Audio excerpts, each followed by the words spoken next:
Vascaíno do Cerrado.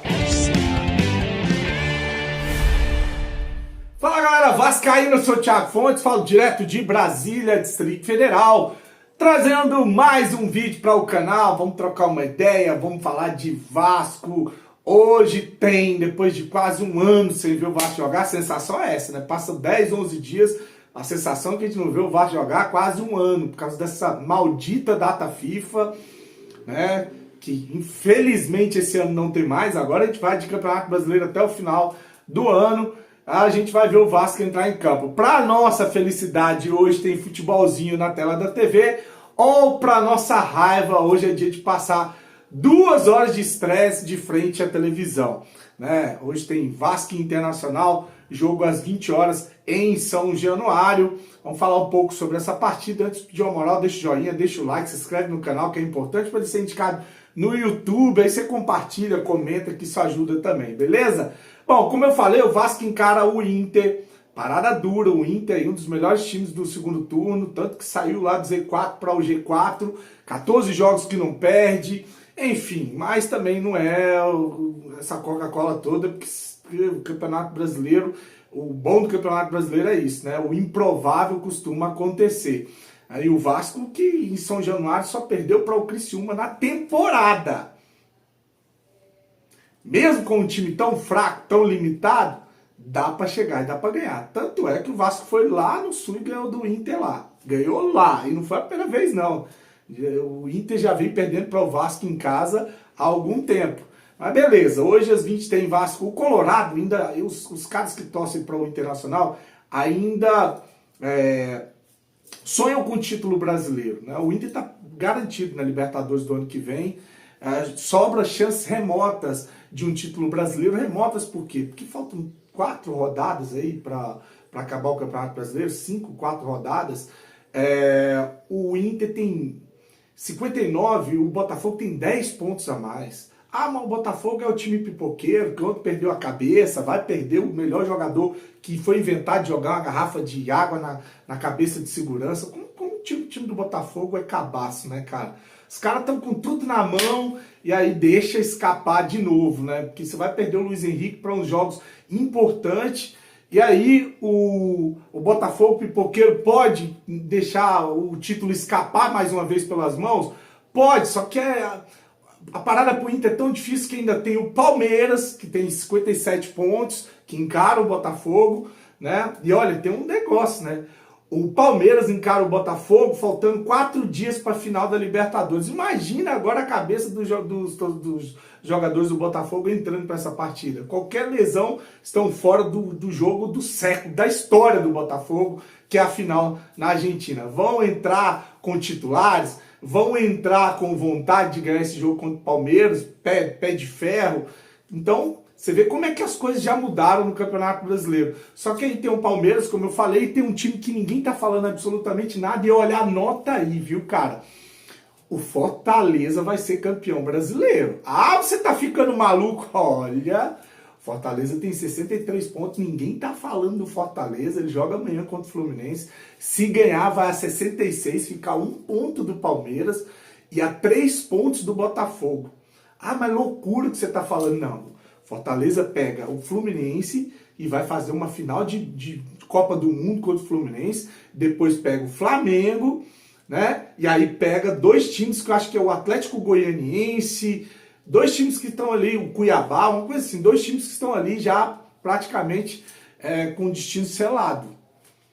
E finaliza contra o Inter em casa. Então assim, ninguém tá falando do Fortaleza. Se ele ganha do Fluminense, do Flamengo... Ó, crava aí o que eu vou dizer aqui, anota aí. Se o Fortaleza ganha do Fluminense e ganha do Flamengo, Fortaleza é campeão brasileiro.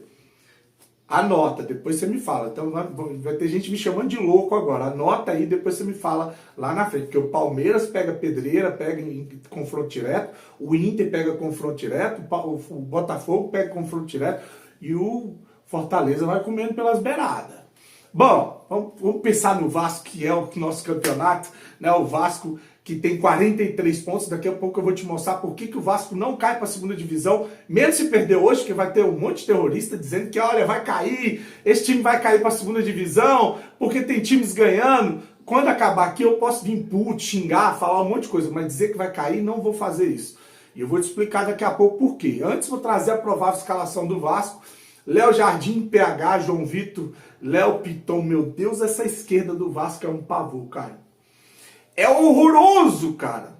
Aí você tem Hugo Moura, Cocão, o Domingues pode ser titular junto com o Coutinho, então são 4 no meio de campo. Seu Paier vai para o banco de reservas, se tivesse viajado para jogar o jogo passado contra o Fortaleza, seria titular, né, Paier? Porque fez 2 jogos bons, que foi o jogo contra o Cuiabá e arrebentou contra o Bahia. No jogo contra o Botafogo a gente precisa contextualizar, o Vasco teve um jogador expulso, o cabaço do João Vitor, né, no primeiro tempo. E aí você tinha que reforçar o time, senão tomava uma goleada, bota ele no banco. Não dá nem para você analisar o Paier nesse jogo. Ele seria titular facilmente contra o Fortaleza e facilmente hoje jogando contra o Internacional. Mas não viajou porque estava de cu doce. Então vai pegar o banquinho de reserva hoje para o Coutinho.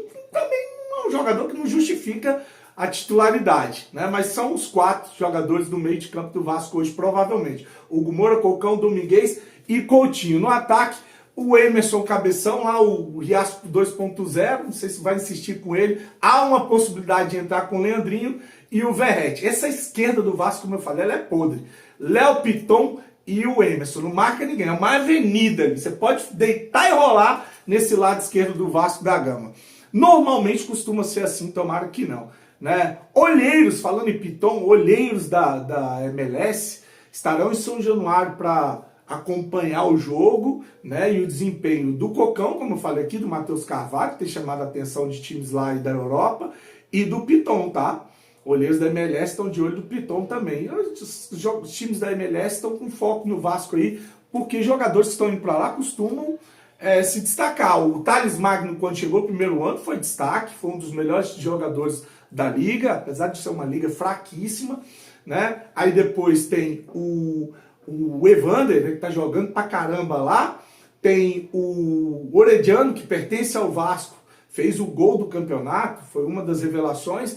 E o Peck, disparado aí, foi eleito melhor revelação da MLS. Então isso tem chamado a atenção dos dirigentes dos times que mandaram olheiros para observar o jogo hoje em São Januário. Estão de olho no Cocão, estão de olho no Piton e outros jogadores mais do Vasco. O Pedrinho precisa fazer dinheiro, né?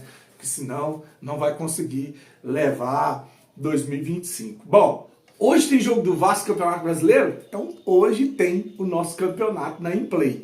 A Implay é um aplicativo que não é considerado casa de aposta, eu vou explicar por quê. Porque na Implay você entra, ganha moedas, 1000 moedas, para poder brincar no aplicativo, que é um fantasy game, né? E ele é um aplicativo de estatística. Eu vou entrar aqui para te mostrar como funciona. Dessas 1000 moedas, você recebe 250 moedas por dia para você usar nesses campeonatos. Iniciando aqui, eu vou entrar, você vai ver que tem um perfil do Vascaíno encerrado aqui, né? Clicou, aí vai ter o jogo do Vasco e Inter, a gente vai tentar adivinhar as estatísticas. Aqui, ó, esse está cobrando 500 moedas para você entrar, mas tem outros que cobram menos moeda, tá? Tem esse aqui, ó, que cobra apenas 100 moedas para você participar. Enfim, vou entrar nesse campeonato aqui para a gente ver quais são as perguntas e você vai ver que é bem fácil, né? Dentro da Implay, você pode jogar com as moedas que você ganha e você pode adquirir moedas assistindo vídeos. Então não é obrigado, você não precisa colocar um centavo. E o legal é que se você vencer esses campeonatos, ficar em primeiro, segundo, terceiro, você vai juntando moeda. Tem uma determinada quantidade de moedas que depois você pode solicitar o saque e eles transformam essas moedas em dinheiro. Tá aqui, ó, a pergunta, ó, gol marcado no primeiro tempo? Aí você vai dizer sim ou não. Vou colocar aqui sim. A segunda pergunta, mais de 50% de posse de bola para o Vasco no jogo? Você acha que o Vasco vai dominar? Acho que se bem que em São Januário o Vasco costuma jogar diferente. Vou botar mais 50% de posse de bola do Vasco. Mais de 2,5 escanteio no primeiro tempo do Vasco? Não, acho que não vai rolar essa pressão para 3 escanteios. Mais de 8,5 escanteio do Vasco no jogo? Também acho que não. Vamos lá. Mais de 1,5 gols do Vasco no jogo? Cara, difícil, hein? Tarefa difícil. Acho que o Vasco pode ir fazer um gol. Aí você vai dizer que sim, eu vou botar que o Vasco vai fazer mais de 1,5 gols no jogo, né? Aí vamos lá, mais de 20 passes completos do Lucas Piton no primeiro tempo. Piton vai ter que dar 20 passes completos no primeiro tempo. Vamos colocar aqui que sim, né? Mais de 2,5 chutes do Verratti no jogo. O Verratti tem que chutar, não chutar no gol, finalizar, sim. Gol do Verratti no jogo. O Verratti tem 5 jogos que não marca. Vamos colocar aqui sim. Mais de 5,5 escanteio no segundo tempo. Tem que sair 6 cantos para os dois times, né? Vamos colocar aqui sim. Mais de 8,5 cobranças de laterais no Vasco no segundo tempo. São 9 cobranças laterais. Não. Finalizou. Pronto. Fez aí seu joguinho estatístico e no final a gente vai ver a pontuação para ver se a gente ganha algumas moedas. Tá em play, tá com o canal Vascaíno Cerrado em 2024. Agora, para finalizar, vamos falar aqui sobre a briga do Vasco no Campeonato Brasileiro. O Vasco tem 43 pontos, estou vendo gente aí falando que, olha, os times aí ganharam, né? Porque o Corinthians passou o Vasco, você tem o Atlético Mineiro, o Vitória, o Grêmio e o Atlético Paranaense colado ali no retrovisor do Vasco. A briga do Vasco é sul-americana, cara. Mas pode ser que belisque uma vaga na pré-Libertadores. Não vou ficar falando disso. Com esse futebol que eu vi do último jogo do Vasco, dos dois últimos, né? Não vou ficar falando de Libertadores aqui de jeito nenhum. A briga do Vasco sul-americano. Se esses times que eu falei aqui, Atlético Mineiro, Vitória, Grêmio, Atlético Paranaense, passam o Vasco, assim como o Corinthians já passou, o Vasco é capaz de ficar de fora até da Sul-Americana. Vencendo hoje aí é outros 500, porque você tem Cuiabá, tem o Atlético Goianiense, tem o Atlético Mineiro. O Atlético Mineiro não sei se é lá, portão fechado, enfim. O Vasco hoje briga por vaga na Sul-Americana. E quanto à questão de cair para a segunda divisão, que eu vejo gente falando, esquece. Eu vou trazer um dos caras aqui que é um dos melhores para fazer essa projeção de queda. E ele riscou no Vasco. Ele falou que chegou a 43 não cai mais. E ele vai explicar por quê. Uma projeção levando em consideração o percentual dos times que estão lá embaixo. Tem muito time lá embaixo brigando para não cair. A realidade é que hoje 4 times brigam para não cair. Porque 2 já caíram. Cuiabá e o Atlético Goianiense já caíram. Sobram 2 vagas e 4 times brigam para não pegar essa vaga. Que é o Bragantino, o Criciúma, o Fluminense e o Juventude. Esses 4 times, tá? E aí ele vai explicar por quê. Inclusive o Bragantino teve a oportunidade de ganhar de São Paulo, estava ganhando por 1-0, tomou um empate. O Criciúma teve a oportunidade ontem também de sair dessa situação, jogando em casa contra o Vitória, teve um jogador expulso, perdeu por 1-0. O Fluminense vai pegar o Fortaleza amanhã, jogando uma final de Liga dos Campeões. E o Juventude deu mole também. Juventude que ontem estava ganhando de 2-1 de virada do Grêmio até o finalzinho tomou o empate. Então, são os 4 times que 2 aí vão cair para a segunda divisão. Vou deixar aí essa projeção. Quem souber o nome desse cara, que eu procurei na internet e não achei, coloca aqui para a gente dar o crédito, tá bom? Curte, se inscreve no canal, até mais tarde. Fique com Deus, saudações vascaínas. Falta ainda um jogo da parte de baixo da tabela, na próxima sexta-feira, 9h30 da noite, no Maracanã, Fluminense e Fortaleza. Mas já dá para projetar a partir de agora, porque já temos, depois de os jogos que aconteceram nesta quarta-feira, a projeção, a nova projeção para escapar do rebaixamento. Ela caiu. Ela estava em 44, caiu para, na tela, 43, para quem nesse momento está no Z4. E caiu ainda mais, na tela, 42, para quem está fora do Z4. Então, se para quem está fora do Z4 é 42, só aparecem na minha tela aqui quem tem menos de 42 pontos.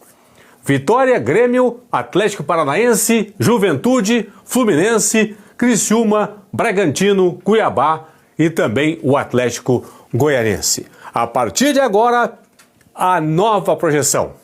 O que o seu time tem que fazer nas últimas 4 rodadas para garantir a permanência na primeira divisão. Bragantino e São Paulo 1-1. Atlético Paranaense 2, Atlético Goianiense 0. Criciúma 0, Vitória 1. Cuiabá 1, Flamengo 2. Grêmio e Juventude 2-2 nos jogos da parte de baixo da tabela e confirmando, sexta-feira tem Fluminense e Fortaleza. A classificação apresenta Vitória 41, Grêmio 40 pontos, 11 vitórias, saldo -4, 40 gols marcados. Atlético Paranaense, 14ª posição, 40 pontos, 11 vitórias, saldo -4, 37 gols marcados. Juventude tem 38, é o 15º. Aí vem uma turma aqui com 37. Fluminense, 16º, 37 pontos, 10 vitórias, o primeiro clube fora do Z4 por pontos, por aproveitamento à Juventude. Criciúma, abrindo o Z4, 37 pontos, 9 vitórias. Bragantino, 18º, 37 pontos, 8 vitórias. Cuiabá, 19º com 29. E o Atlético Goianiense, lanterna com 26. Na próxima rodada, o Dragão pode cair de forma matemática. Muito bem, vamos às projeções. Lembrando que o Criciúma é quem abre hoje a zona de rebaixamento, é o 17º colocado. Tem 37 pontos, 36,3% de aproveitamento. Com este aproveitamento, o Criciúma faria 41 pontos no final do campeonato. Então a projeção para quem está hoje fora do Z4 é de 42 para escapar. O Juventude, por aproveitamento, é o primeiro clube fora do Z4. 38 pontos, 37% de aproveitamento. Com este aproveitamento, Juventude faria 42 no final do campeonato. Então, para quem está hoje no Z4, 43 é a exigência.